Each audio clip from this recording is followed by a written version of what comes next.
அடுத்த யுகத்திலே பதிபக்தி போய்விட்டது. பெண்கள் உடன்கட்டை ஏற மறுத்து விட்டார்கள்.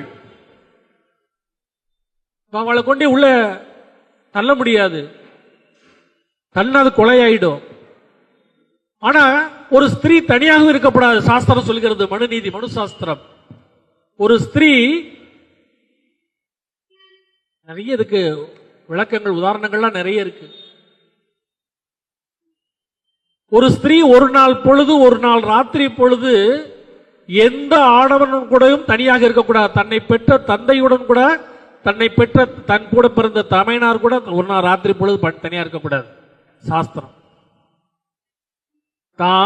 தன்னை பெற்ற அப்பா கூடயும் தான் கூட பிறந்த அண்ணாதம்பி கூட ஒரு நாள் ராத்திரி தனியா இருக்கக்கூடாது. ஒரு ஸ்திரீ, ஸ்திரீ தர்மம் மனு சாஸ்திரம் சொல்லி இருக்கு. இப்ப கணவன் போயிட்டா, இந்த பொண்ணு மனைவி தனியா இருக்கா, கூட அண்ணாவோ அல்லது யாராவது கூட இருப்பா.